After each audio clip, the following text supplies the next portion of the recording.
The Mix 88.5 Property Update, brought to you by the award-winning Tudor Group, developers of Tudor Villas and in the final stages of Tudor Court Condominium, Pratham Nack Soi 2.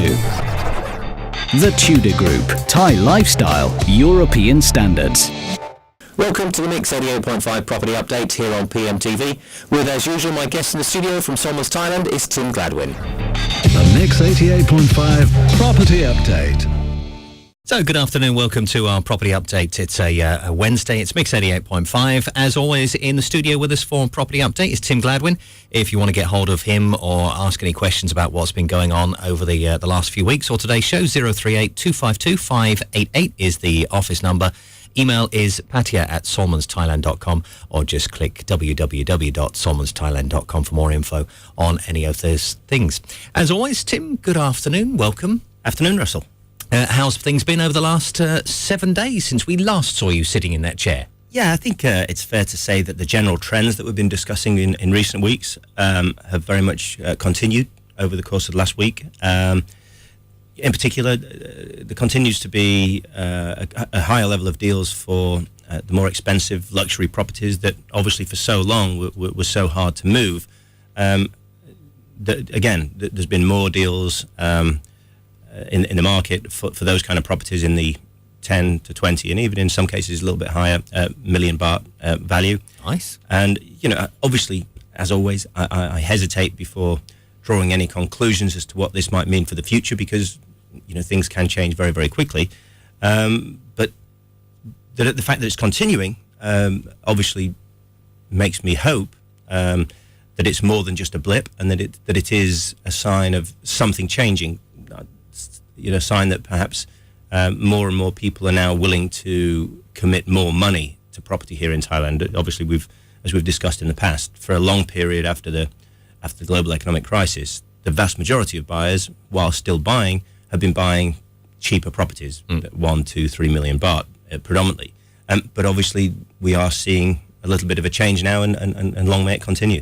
Nice. I suppose it's a good time to be a real estate broker. Is that why so many new places are popping up I see around town now? Yeah, it's amazing, isn't it? I must say that ever since I've been in business here, which I think has been 7 years now, there's just been a constant flow of new real estate businesses popping up. Some people with experience and past experience, but either here or overseas. Others.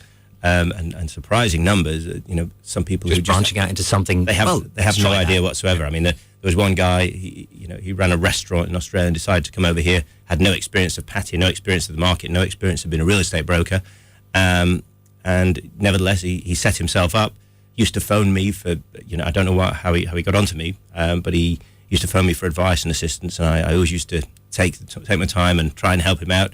And then not that long ago, we were supposed to be doing a 50-50 deal on a condo, and anyway, in spite of that agreement, he decided to take all the commission himself in the end. So it's that's what you get if you work with people who are perhaps not so professional and don't have the right kind of background.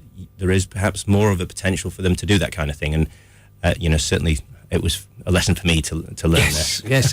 Well, I just see it now. It used to be you'd wander around and you see, well, there's more condos going up. There's another condo. There's another condo. Now I seem to wander around and say, there's another real estate. There's another one. There's another one. There's another one. They're just popping up everywhere, as you say, no matter what sort of background. So maybe we should do it now. We'll set up our own. The Mix FM Real Estate Brokers Incorporated. We'll start that next week. Yeah, there's certainly a lot of them around. And I mean, I think the other thing is something we discussed a few weeks ago. A lot of the new companies that set up, they seem to be focusing exclusively on new properties. In part, I think that's because they don't have the experience, they don't know the market, they don't know how to advise people about pre-existing properties. And it's just easy for them to just I was going to say, because isn't that the easiest thing to do? Because you don't have to actually go anywhere to show a property because you've got pictures of it. And they do everything for you. The developer does everything for you. So it's very, very easy, high commissions. I'm not sure, however, that the customers are getting the best service if they go to those people because they don't often have the depth of knowledge to advise people properly about what's a good buy and what isn't a good buy. Obviously, what they tend to do, or in some cases, they tend to just push them to buy the property that gives them the most commission. Okay. Now, in what we've talked about in recent weeks is that, yes, we've got more people in the market to buy. Yes, as you've just said, there's lots more people spending a bit more money. Does that mean that there's going to be people now just back as they used to be spending, well, that'll do. It's cheaper than it is in the West. That'll do. I'll pay that much. I think it's fair to say that the current buyers, the current crop of buyers that are around, are somewhat different in nature from the buyers that were typically here, I guess, 4, 5, 6 years ago. There was very much an element in those days that the baht was not worth very much, and so a lot of foreigners got an awful lot of baht for their foreign currency when they came over here. They felt very, very wealthy. The price in their home currency of what they were buying over here was, in their eyes, very cheap. They were getting a lot for the money, even though actually, when you looked at the market and what it cost to build and so forth, many of these people were paying way over what they should have been paying. Yeah. But people didn't tend to care. There was this carefree attitude, very relaxed attitude, and people were paying what they thought was a reasonable price in their own head without actually looking at the market and determining what was a reasonable price, bearing in mind the cost of land, the cost of construction, so on and so forth. And a lot of developers did very, very well out of that, obviously. I could say that's got to be very easy. If someone just suddenly walks into the country and your baht is, burning a hole in your pocket again, and compared to what you could buy at home, you see something, go, wow, that is a great deal, without actually looking beyond that great deal, you could get, falling into a big hole and suddenly paying 10 million baht for something that actually is only worth 5. Yeah, it happened all the time. It really did. And of course, I think we did a show a little while ago talking about how this has had an ongoing effect, because you've got people who now want to sell that property. And when the market has settled down and when people have started becoming a little bit more careful, looking at the true value of properties, if they paid 10 million baht for a 5 million baht property, of course, when they want to then sell that in a tougher market for 10 million baht, people will very quickly tell them it's only worth 5 million baht. Yeah. And this has caused an issue because people don't generally want to sell a property for half what they paid for it. And that has been a big issue, and it's had this ongoing effect. What you do tend to see now in the market, notwithstanding that we've got plenty of buyers, plenty of people looking for properties, a wide variety of different properties. Nevertheless, the vast majority, if not all of them, are much more careful than the typical buyer 4, 5, 6 years ago. Like I say, who was more carefree, who felt like they were getting a deal, felt like, they used to say things like, well, I'm getting all this house for 200,000 or 300,000 pounds. Oh, what a deal.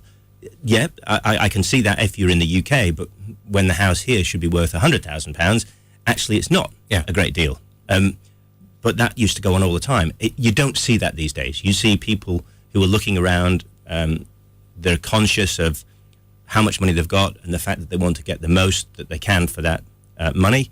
And, they are much more careful with the money. And I think that's probably evident in most walks of life these days. We've had globally a very tough 4 years or so.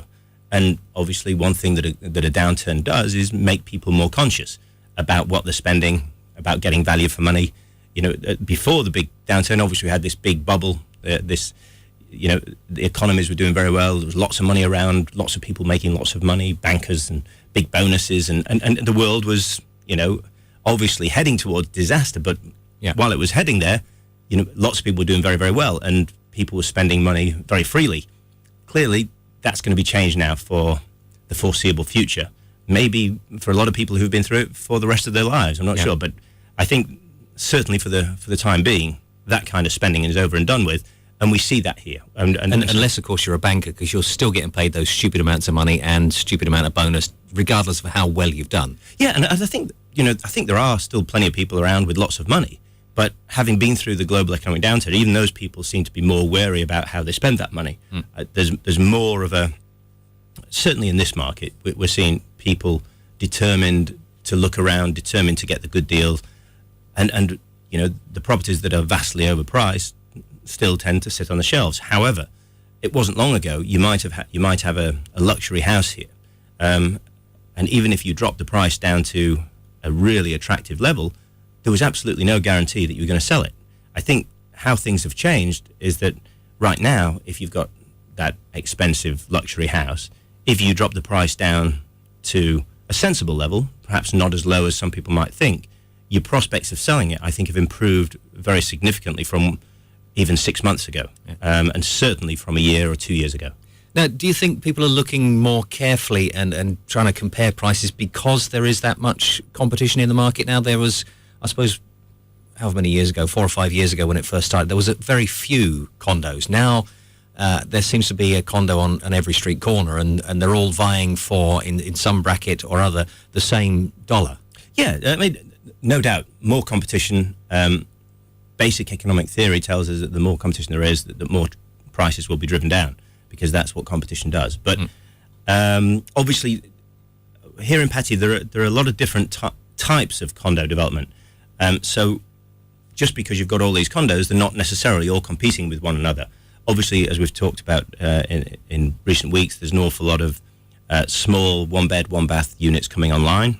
There's not that many new, big, 300 square metre, 3-bedroom units that have been built in recent years. So, then you've got beachfront condos in the centre of town, condos in Jomtien, which tend to be back from the ocean, perhaps a bit cheaper. So there's various different categories, and obviously there's a certain amount of competition within each of those categories. Some of them are very, very competitive. Others, because of the way the market's been in recent years, there's not so much competition, perhaps. But everyone's still getting more, let's say, value for money these days than they were a few years ago when some charlatan would have charged them 10 million for the 5 million baht house. Typically, yeah, absolutely. Do you think it's still clear enough to, I mean, you've said it so many times that looking at the price of the house, if you could not build it yourself for less, then you're getting a good price there. Yeah, I think as a rule of thumb, if you look at a property and you say, right, it's 400 square metres, I can go to a good builder and build to a good standard or an equivalent standard for 15,000 baht per square metre. Obviously, you do the sums. Maybe it's 400 square metres, 15,000 baht per square metre. You're talking about 6 million to build a house. Land in that vicinity. You look around to see what you can buy. Maybe you can buy a Rai for 2 or 3 million baht. You've got a house there for 8 to 9 million baht. But to go through building it, there's always a profit, and it's only right that you should pay someone a profit for going ahead and actually building it and doing the work and going through the stress. Typically, I would value that at 30 to 40% of the build value. So, again, if you're at 9 million, 30%, another 3 million on top, 12 million. If that's your figure, if you can buy that house for, say, 10 million, I would say that you're getting a good deal, because realistically, you can't build it for less than what you're paying for it. So that's how I would assess a very good deal. Even if you're paying 13 million, you're not really getting ripped off too much, assuming it's in good condition, because of course, to actually do it yourself is hard work. It really is hard work, and if it's slightly over that, the problem of course arises when you look at houses, and I've seen plenty of them here, and when you do that calculation, you come to a figure maybe 10 million, and the owner's asking 35 million. Yeah. And you do see properties like that here, not that infrequently, and obviously the sums simply don't work there. Then for the odd 25 million, it might be worth a bit of heartache. Absolutely, no doubt about it at all, I think. Or alternatively, find another house. Yes, that's right. Okay. Let's have a look at the exchange rates this week. Last week it hit that big 50 mark for a change, and it's stayed there this week. The pound is at 50.24. It's gone up just a little bit from last week at 50.10, but we're still sitting there saying, well, 50 is a good rate, and we're not expecting it to go much more than that, and possibly will stay there for a little while longer until I change my £3.50 and get my value out of it. But it's not going to go anywhere near 60s and 70s and 80s and 90s as it did, unless something drastic happens in the world. Yeah, I mean, I don't know why the pound is reacting as it is.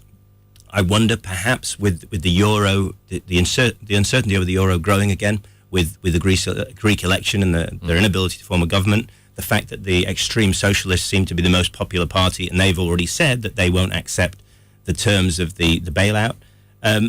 So maybe, which is basically them saying thanks for your money, but we're not actually going to give it back to you now. Yeah, which seems crazy to me. But maybe people perceive, in relative terms, the pound to be somewhat of a safe haven compared to the euro, because there's so much uncertainty around the euro right now, and maybe that's the same with the US dollar. Yeah, I don't know if that's the case, but it's like they always say, when you run away from a wild animal, you only have to be quicker than one other person. And I think the British pound might be the second slowest runner now, but they've got the euro lagging behind. Brilliant. Okay, so the euro has actually dropped a little bit again this week, but marginally, 40.02 as opposed to 40.27 last week. The US dollar getting a little bit of gains, 31.44 this week, 31.04 last week. And as always, we know nothing about the Australian dollar because not much has happened there as well. 31.23, 31.24 last week. Not much changes in Australia, apart from the tide, I suppose, going backwards and forwards every now and again. If you're looking to invest over here at the moment, $1 million baht. If you're slapping down $1 million baht at Tudor Court, for every million, it'll cost you in US dollars 31,801.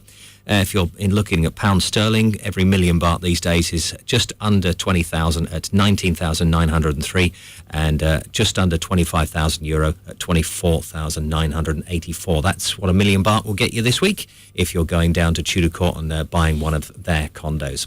Now, having a look at our property of the week. This last week we managed to miss that. We ran out of time gabbling on about something else. So this week it's the same property that I looked at and immediately went, oh, I like that. That's interesting. Yeah, it was. I think we may have mentioned it very briefly a couple of weeks ago with reference to the newsletter. Yep. It's a 100 square metre condo in Wongamat, a foreign name unit, which is obviously always important for those Farangs who are contemplating and who might be listening. Yep.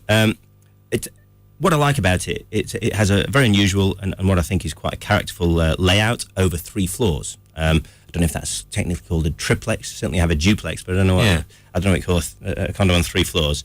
Very attractive internal staircases. There's a main bedroom, 2 bathrooms, and then also another room which could be used as an office or a second bedroom. Obviously a living area downstairs. Very, very nice European-style kitchen, albeit relatively small. It's in a very popular, quite new development, just about 50, 70 metres from Wongamat Beach. And with very nice swimming pool, very nice gym, really quite a nice development. Decoration and furnishing is very, very good indeed. Very nice sea views from the balcony. So obviously, quite a lot going for it. And also at 3.8 million baht, works out obviously at 38,000 baht per square metre, which is very, very good value for money, particularly bearing in mind the Wongamat location, which, as we discussed before, tends to be one of the more expensive locations anywhere around town. Oh, okay. Very briefly, are there more of these sort of 3-floor units, or is this just the odd one that was just tucked in somewhere? Yeah, it's the first one I've come across, I must say. Certainly of that size. I've come across bigger ones before, but not at 100 square metres, so it's unusual. Yeah, very interesting. And so our property of the week, want to know any more about that, obviously contact Tim or contact us at the studio, whichever you prefer, and we'll see you same time, same place next week for another edition of the Property Update.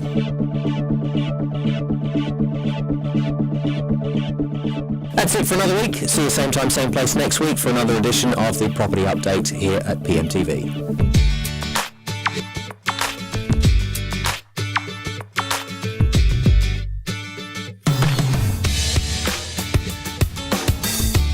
The Mix 88.5 Property Update, brought to you by the award-winning Tudor Group, developers of Tudor villas and in the final stages of Tudor Court Condominium, Pratam Nak Soi 2. The Tudor Group, Thai lifestyle, European standards.